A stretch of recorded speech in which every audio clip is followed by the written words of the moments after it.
Hello viewers, welcome to செய்திகள் வாசிப்பது channel. நான் இப்போ கொஞ்ச நாளைக்கு முன்னாடி தமிழ்நாட்டில் வால்பாறைக்கு போயிருந்தேன். ரொம்பவே ஒரு அழகான இடம். நீங்க நெறைய பேர் தமிழ்நாட்டில இருக்கிறவங்க, இல்ல வெளி மாநிலத்தில இருக்கிறவங்கலாம் வந்து வால்பாறை கண்டிப்பா விசிட் பண்ணியிருப்பீங்க. விசிட் பண்ணல அப்படின்னு நினைச்சீங்கன்னா, கண்டிப்பா விசிட் பண்ணுங்க. ஆனா, இப்படி ஒரு அழகான இடத்துல எவ்வளோ ஆபத்துக்கள் இருக்கு அப்படிங்கிறதுக்கு, அந்த மக்கள் கிட்ட பேசும்போது தான் வந்து எனக்கு உண்மையாவே தெரிஞ்சது. அத பத்தி தான் வந்து இந்த வீடியோல பேசலாம் அப்படின்னு சொல்லி நெனச்சேன். நாங்க வந்து வால்பாறையில ஷோலையார் டேம் அது பக்கத்துல இருக்கிற ஒரு ரிசார்ட்ல தான் வந்து நாங்க தங்கியிருந்தோம். அங்க ஒரு கடையில வந்து நாங்க வழக்கமா வந்து நாங்க ஸ்டே பண்ணியிருந்த நாள்ல வந்து டீ குடிச்சோம். சரி, அங்க இருக்கிறவங்க கிட்ட பேசும்போது தான் நெறைய விஷயங்கள் சொன்னாங்க. அவங்க வந்து அங்க செட்டில் ஆகி கிட்டத்தட்ட வந்து 40 வருடங்கள் ஆகுது. நம்மள மாதிரி மக்கள் சிட்டில இருந்து அங்க வெக்கேஷனுக்காக மேக்ஸிமம் வந்து 3 நாளோ, இல்ல 1 வாரமோ போவோம். ஆனா, அங்கேயே வாழ்றவங்களுக்கு தான் வந்து அங்க இருக்கிற கஷ்டங்கள் பத்திலாம் தெரியும். அவங்க ஆசாசையா வளர்த்துட்டு வந்த நாய வந்து சிறுத்தை அடிச்சு கொண்டு போயிருச்சு அப்படின்னு சொன்னாங்க. அதே மாரி அவங்க இருக்கிற ஏரியால டெய்லி நைட் வந்து கரடி போகிற சவுண்ட் கேட்கும். யானை வந்து ரொம்பவே ஃப்ரீக்வென்ட்டா வரும். அதே மாதிரி புலிகள் நடமாட்டம் இருக்கு. காட்டெருமை நடமாட்டங்கள்லாம் வந்து ஃப்ரீக்வென்ட்டா இருக்கு அப்டின்னே சொல்லி சொன்னாங்க.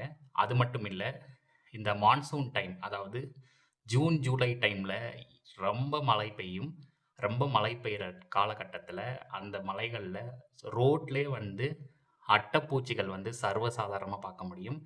கால் வந்து கீழயே வைக்க முடியாது. ரொம்ப ஜாக்கிரதையா இருக்கணும் அப்டின்னு சொல்லி அவங்க சொல்லியிருந்தாங்க. அட்டைப்பூச்சி பத்தி உங்களுக்கு தெரியும். அது கடிக்கிறதே தெரியாது. ரத்தம் உறிஞ்சதுக்கு அப்புறம் தான் வந்து உங்களுக்கு தெரியவே வரும். சரி, இதெல்லாம் ஒரு பக்கம் இருக்கட்டும். நம்ம இயற்கையோட சேர்ந்து வாழ்றோம் அப்டின்னா, இயற்கை வந்து அழகானது, அதே சமயத்தில ஆபத்தானது கூட. அதனால இந்த மாரி ஆபத்துகள் இருக்க தான் செய்யும். சரி, இன்னொன்னு என்ன அப்டின்னு சொல்லி பார்த்தீங்கன்னா, வால்பாறையா இருக்கட்டும், அத சுத்தி இருக்கிற கிராமங்களா இருக்கட்டும், நெறைய டீ எஸ்டேட்ஸ் இருக்கு. டீ எஸ்டேட்ஸ் வந்து பெரிய பெரிய பிராண்ட்ஸ்ல இருந்து சின்ன சின்ன டீ எஸ்டேட்ஸ் வரைக்கும் இருக்கு. நான் பார்த்த வரைக்கும் டாடா காஃபி அப்படிங்கிற மாரி பெரிய பெரிய பிராண்ட்ஸ்லாம் கூட நான் பார்த்தேன். அவங்க, அவங்க டீ எஸ்டேட்ல நெறைய ஹாஸ்பிட்டல்ஸ்லாம் வச்சிருக்காங்க. என்னதான் இவங்க ஹாஸ்பிட்டல்ஸ் வச்சிருந்தாலுமே, இதெல்லாம் வந்து பேசிக் ஹெல்த் கேர் புரொவைட் பண்ற ஹாஸ்பிட்டலா மட்டும் தான் இருக்கு. இவங்களுக்கு ஒரு வேள ஏதாவது எமர்ஜென்சி அப்படின்னா, இவங்க பொள்ளாச்சிக்கு போய் தான் பார்க்கணும். பொள்ளாச்சி வந்து மலை அடிவாரத்தில, அதாவது கிட்டத்தட்ட அவங்க ஒரு 60, 65 கிலோமீட்டர் போகணும். இதுல கிட்டத்தட்ட 50 கிலோமீட்டர் வந்து மலையிலேயே ஹேர்பின் பெண்ட்ஸ்லாம் இருக்கு. அதாவது அஃபிஷியலா 40 ஹேர்பின் பெண்ட்ஸ் இருக்கு பொள்ளாச்சி டூ வால்பாறை ரூட்ல. ஆனா அன்அஃபிஷியலா நெறைய இடத்துல டர்னிங்ஸ் வந்து ஹேர்பின் பெண்டுக்கு ஈக்குவலாவே இருக்கு. யோசிச்சு பாருங்க, ஒருத்தங்க கிரிட்டிக்கலா இருக்காங்க, இல்ல ஆக்சிடென்ட் நடக்குது அப்படின்னா, அங்க மேல வால்பாறையிலேயே சிகிச்சை பார்க்கறக்கான போதுமான இன்ஃப்ராஸ்ட்ரக்சர் ஃபெசிலிட்டி இப்போ வரைக்கும் கூட அந்த மக்களுக்கு இல்லவே இல்ல. அதேபோல வால்பாறையில கிட்டத்தட்ட 60% இடம் வந்து ஃபுல்லா டீ எஸ்டேட்டால நிரம்பி தான் இருக்கு.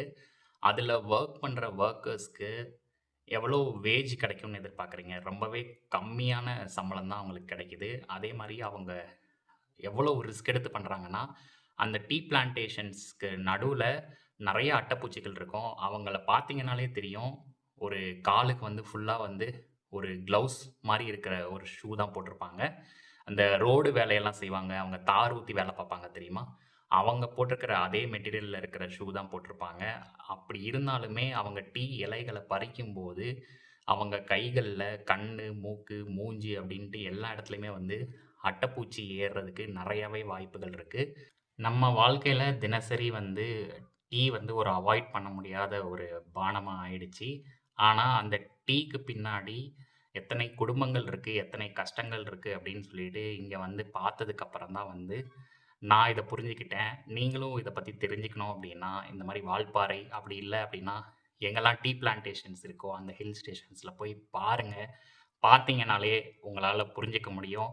நான் ஒண்ணே ஒண்ணு சொல்லிக்கிறது என்ன அப்படின்னு சொல்லி பார்த்தீங்கன்னா, கீழ இருக்கிற ஊர்களுக்கெல்லாம் வந்து அட்லீஸ்ட் அந்த basic health care, education system, transportation, road infrastructure இது எல்லாமே வந்து கீழ இருக்கிற ஊர்களுக்கு ஈஸியா கிடைச்சிருது. ஆனா, இது எல்லாமே வந்து மலை ஊர்கள்லயும், மலை கிராமங்கள்லயும் வந்து கிடைக்கிறதில்ல.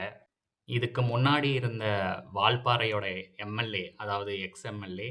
அமுல் கந்தசாமி அவர்கள். இவர் வந்து ஜூன் 2025ல இறந்துட்டாரு. சரி அப்படியே இருந்தாலும் இதுக்கு முன்னாடி ஆட்சி பண்ணவங்களா இருக்கட்டும், இல்ல இதுக்கப்புறம் போறவங்களா இருக்கட்டும், இந்த மாரி பேசிக் அம்யூனிட்டீஸ வந்து வால்பாறையில இருக்கிற மக்களுக்கு வந்து கண்டிப்பாவே குடுக்கணும். கடைசியா நான் வந்து வால்பாறையிலிருந்து அ நல்லமுடி வியூ பாயிண்ட் அப்படின்னு சொல்லிட்டு ஒரு இடத்துக்கு போயிருந்தோம். அது போற வழியில பார்த்தீங்க அப்படின்னா, ஒரு பர்ட்டிகுலர் பாயிண்ட் வரைக்கும் ரோடு ரொம்பவே நல்லா இருந்தது. ஆனா, அதுக்கப்புறம் ஒரு சில கிராமங்கள் வந்தது. அந்த கிராமங்கள்ல இருக்கிற ரோடு ரொம்பவே மோசமா இருந்தது. அதாவது ஒரு கார வச்சு டிரைவ் பண்றதுக்கே ரொம்ப கஷ்டமா இருந்துச்சு. அந்த ஊர்ல இருக்கிற மக்கள் அந்த ரோட வந்து டூ வீலர்ல ஆக்சஸ் பண்றாங்க. டிராக்டர்ல ஆக்சஸ் பண்றாங்க. அவங்களுக்கு ரொம்பவே கஷ்டமா இருக்கு. ஒரு மெடிக்கல் எமர்ஜென்சினா கூட அவங்களால அந்த ரோட்ல டிராவல் பண்ணி வர முடியுமாங்கிறது ரொம்பவே ஒரு சந்தேகம் தான்.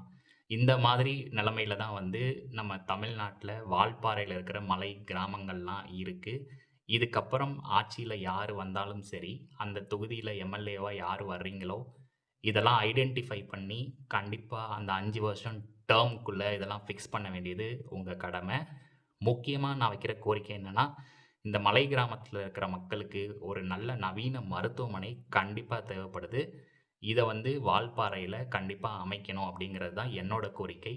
வால்பாறையிலிருந்து இந்த வீடியோவ யாராவது பார்த்துட்டு இருக்கீங்க அப்படின்னா, உங்க ஊர்ல மேலும் என்னெல்லாம் பிரச்சனைகள் இருக்கு? என்னெல்லாம் பண்ணலாம்? அப்படின்னு சொல்லி சொல்லுங்க. ஏன்னா எலக்ஷன்ஸ் இந்த வருஷம் தான் வரப்போகுது. இத நீங்க பண்ணீங்க அப்படின்னா, இது ஒரு ரீச் ஆகறக்கு நெறைய பேருக்கு ரீச் ஆகறக்கு வாய்ப்புகள் இருக்கு. நன்றி, வணக்கம்.